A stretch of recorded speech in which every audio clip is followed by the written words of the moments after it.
샬롬 할렐루야. 마태복음 12장 19에서 21절. 그는 다투지도 아니하며 들레지도 아니하리니 아무도 길에서 그 소리를 듣지 못하리라. 상한 갈대를 꺾지 아니하며 꺼져가는 심지를 끄지 아니하기를 심판하여 이길 때까지 하리니 또한 이방들이 그의 이름을 바라리라 함을 이루려 하심이니라. 아멘. 제목은 순전입니다. 아버지 하나님께서는 사랑하는 자녀들이 흠이 없고 순전하여 세상에서 빛이 될 뿐만 아니라 새 예루살렘에 들어갈 수 있는 참 자녀가 되기를 원하십니다. 순전이라는 말씀을 통해서 내 자신을 점검하며 발견되는 부족함을 신속히 변화시켜 새 예루살렘을 향해 더 힘차게 달려가야 되겠지요. 순전이라는 뜻은 순수하고 완전함을 뜻하며 순전한 사람이란 일반적으로 덕행이 있는 사람을 가리킵니다. 성경은 욥에 대해 순전하고 정직한 자라 말씀하지요. 욥은 중심의 악을 버리지는 못했지만 행위적으로 범죄하지 않았고 고아와 과부를 돌아보는 많은 덕행을 쌓았지요.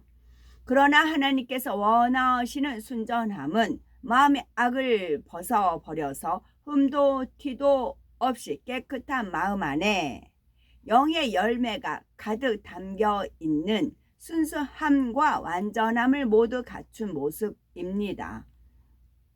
성경 인물로는 엘리야, 에녹, 아브라함, 모세와 같은 분들이 순수함과 완전함을 두루두루 갖춘 분들이지요. 그 누구보다도 순전하신 분은 우리 주 예수님이십니다. 그러면 예수님의 모습에 대해서 살펴보겠습니다. 첫째, 예수님께서는 어느 누구와도 다투지 아니하셨지요. 예수님은 사역하시는 동안 누구와도 걸리거나 다툼이 없었으며 모든 일을 원망과 시비가 없이 화평 속에 이루셨습니다. 천국 복음을 전하고 병든 사람을 고치며 소외 당하는 사람들에게 삶의 소망을 갖게 해 주셨지요. 이렇게 선한 일만 하셨는데도 예수님을 배척하며 죽이려 하는 사람들이 있었지요. 당시 기득권자였던의 밑줄 짝입니다.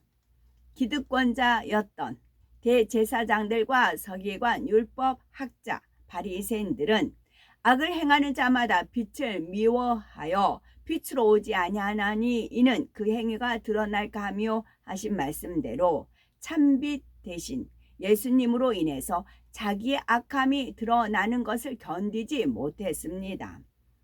이들은 올무를 잡고자 여러 가지 말로 예수님을 시험하기도 했지만 예수님은 그들의 악한 의도를 아시면서도 미워하거나 불편한 마음으로 대하지 않으셨습니다. 그들이 하나님의 참뜻을 깨달을 수 있도록 선하고 지혜로운 말씀으로 일러주셨을 뿐이었지요. 그래도 깨우치지 못할 때는 변론하거나 다투지 않았고 조용히 물러나셨습니다. 때가 되어 아무 죄가 없으신 예수님께서 십자가 구원의 섭리를 이루시기 위해 잡히신 후 법정에서 신문을 받으실 때에도 어떤 변론이나 항변도 하지 않으셨습니다. 애매히 고난받으면서도 하나님의 뜻을 온전히 이루시기 위해 아무와도 다투지 않으셨던 것입니다. 혹여 우리는 상대가 어떤 해를 가한 것도 아니고 애매히 공경에 처하게 한 것도 아닌데 내 마음에 안 맞는다는 이유로 불편해하지는 않는지요. 상대와 부딪히고 좋지 않은 감정이 일어나며 변론하거나 다투는 분은 안 계신지요. 어느 정도 참아 보다가 더 이상 참지 못하겠다 생각될 때 이 사람만은 이 일만은 도저히 참을 수 없다 하거나 내가 부딪혀서라도 상대의 옳지 않음을 깨우쳐 주어야 되겠다라고 생각하신 적은 없으신지요? 상대가 깨우치고 돌이킨다면 좋겠지만 그렇지 않을 때 결과는 어떻습니까? 화평이 깨어지고 감정이 쌓이고 서로 좋지 않은 사이가 되는 것을 볼 수가 있지요. 예수님께서도 악으로 나오는 상대가 회개하고 돌이킬 수 있다면 깨우쳐 주지만 변론밖에 되지 않는다면 차라리 피하셨습니다. 그런데 혈기를 내고 언성을 높이는 것만이 다툼이 아닙니다. 겉으로 드러나지는 않으나 마음속으로 내 틀에 맞지 않은 상대를 못마땅하게 여기고 내 의를 주장한다면 아직 다툼이 있는 것이지요. 의견이 다른 상대와 다투거나 변론하지 않지만 그에 대한 불편함을 주변에 말하는 것도 다툼의 속성이 있는 것이죠. 자신과의 화평이 이미 깨진 것이며 결국 모든 사람과 화평을 쫓지 못한 것입니다.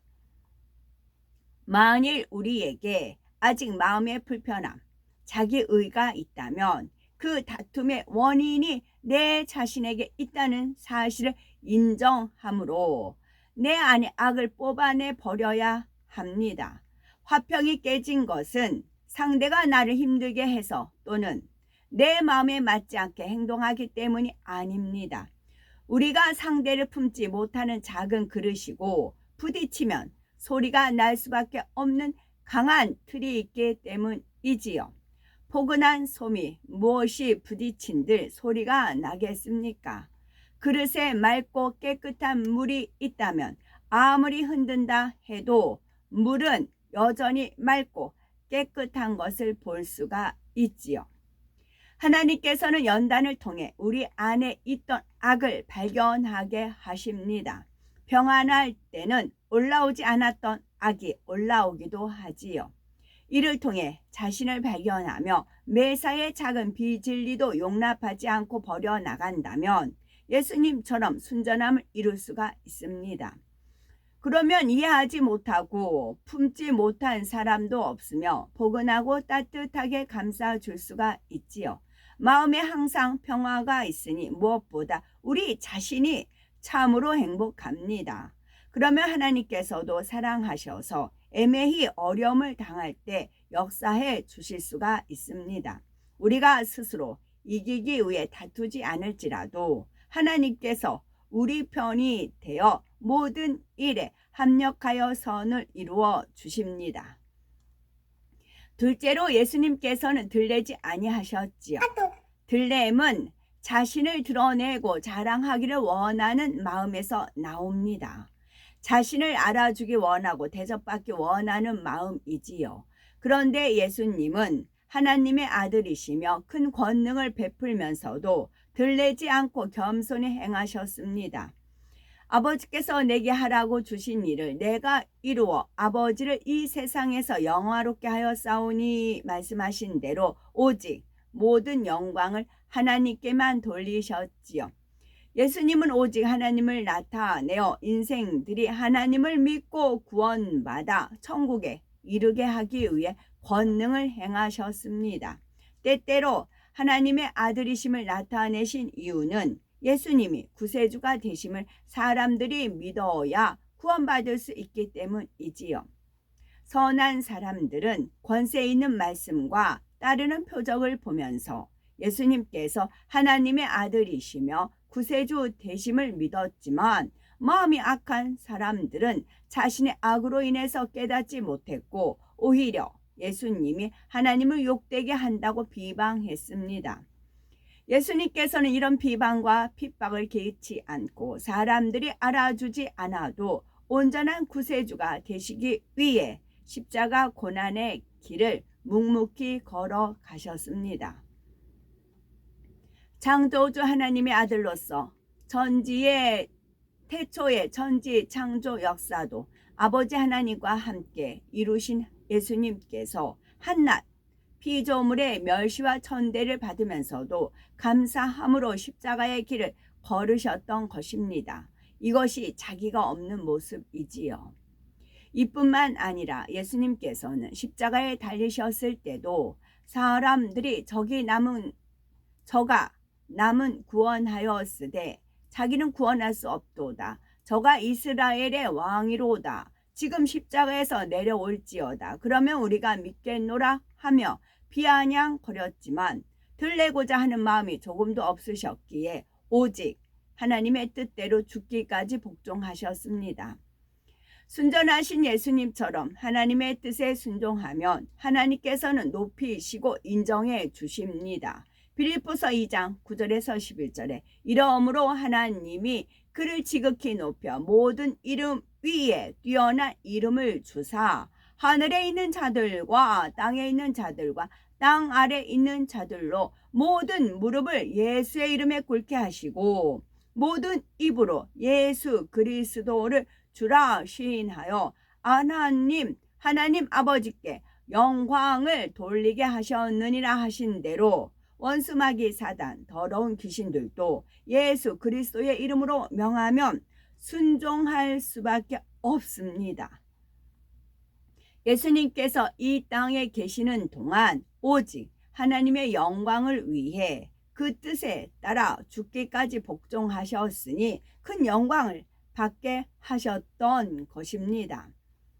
우리도 하나님의 일을 이룰 때에 예수님처럼 자신을 드러내지 않고 오직 하나님의 뜻만을 쫓아 순종하면 반드시 하나님께서 우리를 영화롭게 해 주십니다. 그런데 자신이 한 일에 대해서 누군가 알아주기를 원하고 자신의 공로를 드러내고 싶어 하는 사람이 많이 있습니다. 또는 자신이 기대한 만큼 인정받지 못하고 자신의 생각에 합당한 대접을 받지 못하면 그로 인해서 힘들어하고 서운해하기도 하지요. 누가복음 14장 11절에 무릇 자기를 높이는 자는 낮아지고 자기를 낮추는 자는 높아지리라 말씀하셨죠. 고린도후서 10장 18절에 옳다 인정함을 받는 자는 자기를 칭찬하는 자가 아니요 오직 주께서 칭찬하시는 자니라 했습니다. 그러므로 우리는 스스로 높아지려 하거나 사람에게 인정받으려 하지 마시기 바랍니다. 오직 겸손함으로 자신을 낮추는 자가 되어 하나님께 인정받고 칭찬받는 자가 되어야 하겠습니다.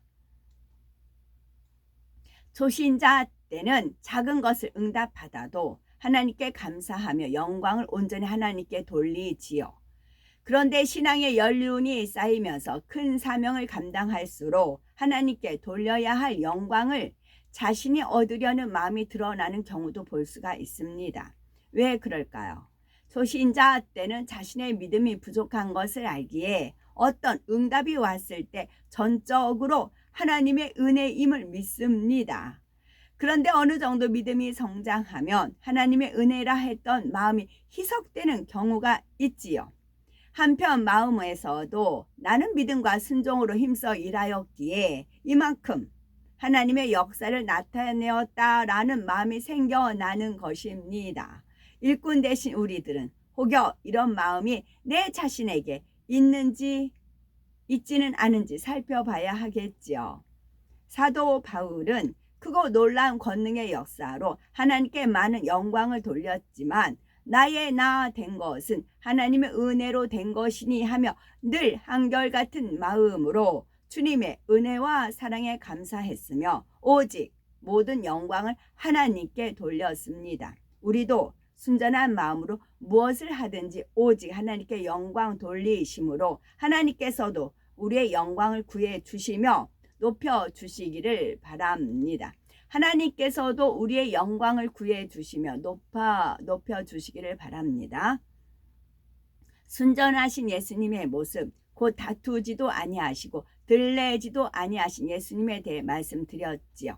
이러한 모습은 지극한 선과 겸손함 그리고 영적인 사랑으로 가득한 내면으로부터 나온 것입니다. 항상 진리의 말씀으로 우리의 마음을 변화시키고 예수님이라면 어떻게 하셨을까를 생각하면서 말과 행동에 주의하는 노력이 쌓이면 예수님의 순전하심을 닮을 수가 있습니다.